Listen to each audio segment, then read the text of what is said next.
Salah satu kesalahan terbesar saya waktu saya mulai latihan Brazilian Jiu-Jitsu adalah saya merasa cukup kuat untuk latihan BJJ. Kok bisa gitu coach? Nah ini yang akan kita bahas hari ini guys. Jadi waktu saya mau latihan BJJ, kondisi saya itu lagi dalam kondisi saya berlatih fitness yang cukup intens. Tadi kalau Anda yang nanyain sih Coach Rudy sekarang beratnya berapa? Berat saya saat ini cuma 60, sekitar 62-63 kilo.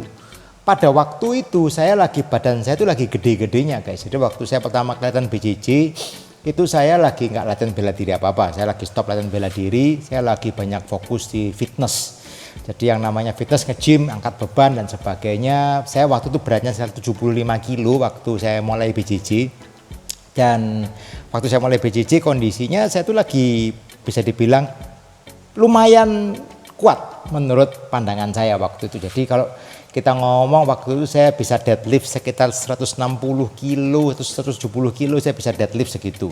Kalau kita ngomong leg press saya bisa leg press sampai 250 kilo leg press. Saya bisa bench press 90 sampai 100 kilo saya bisa. Jadi menurut saya waktu itu saya merasa saya cukup kuat. Squat lupa saya, squat bisa cukup gede juga. Oke. Jadi saya merasa harusnya dengan badan saya yang cukup fit, menurut saya, dan saya punya pengalaman berlatih beberapa bela diri yang lain di luar Brazilian Jiu-Jitsu, seharusnya kondisi badan saya cukup oke untuk latihan BJJ. Salah atau benar? Enggak terlalu benar ternyata. Jadi pada latihan BJJ ternyata yang dilakuin itu berbeda.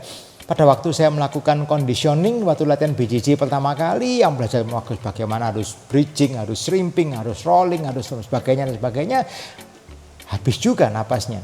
Awalnya sih rasanya oke-oke aja ya kan, tapi lama-lama juga habis juga. Kita waktu latihan mulai sparring, yang awalnya saya berpikir, harusnya kan saya cukup kuat untuk bisa sparring lah, apalagi kalau lawannya waktu itu juga ya ada yang gede ada yang kecil, harusnya saya cukup bisa ngatasin mereka. Faktanya saya masih ingat hari pertama kali saya latihan BJJ itu saya ada kena RNC, dan yang kena RNC saya itu cewek, namanya Angie waktu itu. Jadi saya kena RNC, itu saya kena leg lock juga waktu itu, saya masih ingat itu kena leg lock, nggak pernah tahu leg lock itu gimana, saya kena leg lock ya ngetap akhirnya.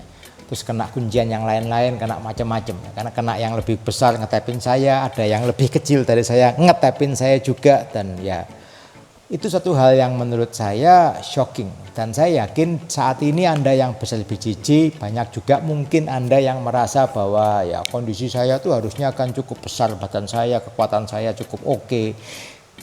Anda saya nge-gym lah dan sebagainya. It's okay, Anda punya semua itu, menurut saya itu satu modality yang berguna buat Anda waktu Anda latihan BJJ. Tidak ada yang salah dengan itu, tetapi Anda harus belajar bahwa belajar Brazilian Jiu-Jitsu yang namanya strength itu bukan faktor penentu yang utama. Jadi Anda bisa punya strength yang besar dan pada waktu belajar BJJ ternyata Anda nggak bisa apa-apa. Anda belajar BJJ, Anda bisa kena ambar, Anda bisa kena choke, Anda bisa kena bantingan dengan teman sparring Anda yang mungkin size-nya lebih kecil daripada Anda. Dan jadi yang dikatakan yang namanya techniques above strength size dan teknik above size, teknik above strength itu adalah benar adanya. Dengan catatan orang yang punya strength lebih besar tadi bisa kalah dengan orang yang badannya lebih kecil kalau ada perbedaan gap teknik yang cukup besar. Faktanya demikian. Orang yang biasa nge-gym punya tenaga yang besar tetapi nggak punya teknik saat Anda sparring dengan orang yang punya teknik yang bagus, strength-nya bukan berarti nggak punya strength sama sekali, tapi ada gap strength-nya ada gap. Menurut saya hampir pasti orang yang cuman punya modal strength aja kemungkinan besarnya akan kalah dengan orang yang punya teknik yang jauh lebih bagus. Dan itu sudah terbukti berkali-kali pada waktu sparring. Banyak orang yang baru mulai datang ke Shaka BJJ mungkin waktu yang trial pertama atau yang baru ikut pertama kali yang merasa bahwa harusnya saya cukup kuat dan sebagainya, ternyata kondisinya berbanding terbalik pada waktu sparring, ternyata kena tap lah, kena kuncian, kena macam-macam dan seringkali menimbulkan frustrasi. Jangan frustrasi, tak kasih tahu. Jangan bingung, tenang aja, itu satu hal yang normal. Dan memang kalau Anda punya strength yang besar ternyata nggak bisa menang terhadap orang yang punya badan lebih kecil dari Anda tetapi punya teknik yang bagus, itu berarti BJJ itu works. Oke. Jadi ini ada dua sudut pandang yang berbeda. Beberapa orang akhirnya merasa, wah secara ego tersakiti egonya. Wah saya kok kalah sama orang yang lebih kecil, akhirnya merasa ini nggak cocok buat saya. Saya nggak mau latihan lagi. Ada orang yang seperti itu. Ada orang yang terus waktu trial mungkin kena tap bla akhirnya memutuskan wah saya lebih baik nggak ikut daripada saya ikut nanti ngetap. Oke, itu sudut pandangnya orang yang pertama. It happens so many times. Begitu banyak orang yang kesini seperti itu, merasa wah saya cukup kuat, harusnya bisa menang, nyoba sekuat tenaga, kalah, muntah-muntah dan sebagainya, pusing lah. Kenapa ya? Karena tubuhnya meskipun punya otot yang besar tidak terbiasa melakukan gerakan-gerakan yang diperlukan di BJJ. Atau sisi yang kedua, kita menyadari bahwa berarti teknik BJJ ini works.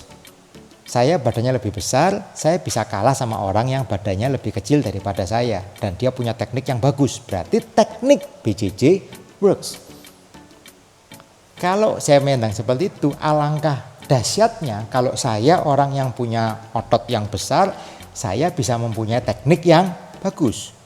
Itu dahsyat banget. Anda lihat orang-orang di BJJ World saat ini yang badannya besar, ya otomatis badannya besar dengan teknik yang jago, otomatis dia akan punya kelebihan yang jauh lebih besar daripada orang yang size-nya lebih kecil dari dia. Contoh, misalkan kita ngomong seperti Gordon Ryan, Nicky Rod lah, atau Roger Gracie mungkin.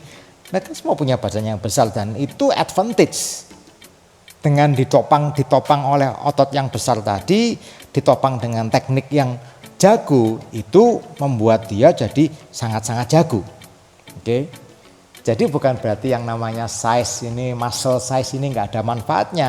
Ada manfaatnya, tetapi tentu saja teknik itu nilainya lebih besar daripada sekedar otot.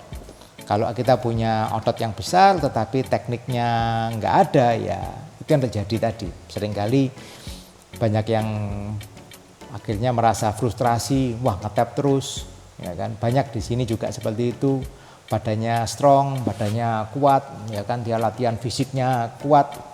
Pada waktu ikut BJJ seringkali tidak bisa memahami kondisi, kok saya bisa ngetap berkali-kali ya.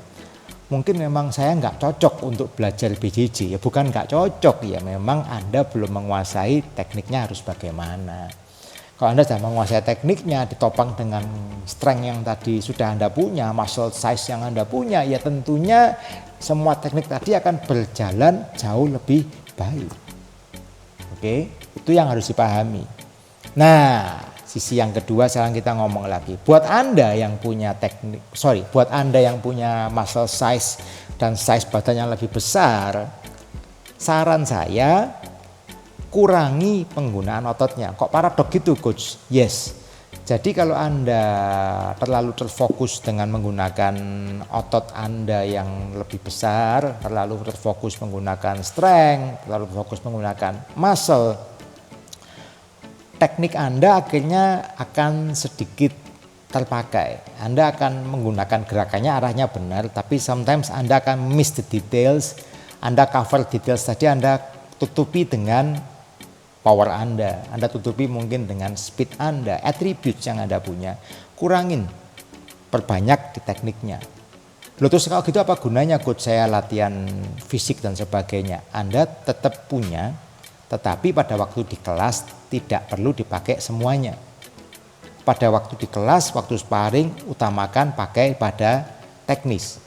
Tertentu aja, misalkan kepepet nih, benar-benar kepepet, Anda pakai mau buat bridging, super strong bridge buat untuk escape sesekali, it's okay, nggak ada masalah kok. Oke, tetapi kalau Anda dari awal mulai pakainya strength, ya otomatis nantinya yang akan lebih banyak terpakai adalah strength Anda. Teknik detailsnya tidak terlalu terpakai. Jadi fokuskan di sana, fokuskan teknis. Kalau nanti Anda ngomong Anda pertandingan, Anda pada waktu pertandingan lah, pada waktu Anda kompetisi dan sebagainya, pakai semuanya. Anda punya strength 100, pakai 100. Pakai semuanya. Teknik Anda ada semua yang Anda punya, pakai semuanya. All out, it's okay. Karena konteksnya itu adalah pertandingan. Atau pada situasi self defense, Anda terpepet, Anda harus pakai semuanya. All out, Anda punya strength, Anda punya teknis, semua Anda punya, pakai semuanya. It's okay, itu waktunya. Bukan di kelas. Kalau di kelas, fokus Anda mau kencangkan di mana? Teknis. Oke, itu korelasinya antara strength dan teknik. Jadi kalau Anda merasa saya cukup kuat, it's okay. Tetap utamakan Anda mau belajar di sini belajar teknisnya. Kalau Anda sudah menguasai teknisnya, Anda merasa badan Anda kurang kuat, ya Anda harus menambah sedikit latihan strength and conditioning. Supaya apa? Supaya Anda punya badan lebih kuat, teknis Anda bisa tidak gampang capek, Anda punya stamina lebih bagus. Anda kepepet, Anda bisa bridging mungkin dengan lebih kuat, Anda bisa kontrol lawan lebih rapat. Itu keuntungan buat Anda. Oke guys, lakuin dua-duanya, technical juga, fisik juga Anda harus perkuat. Oke guys, keep on training and see you on the mat. Us.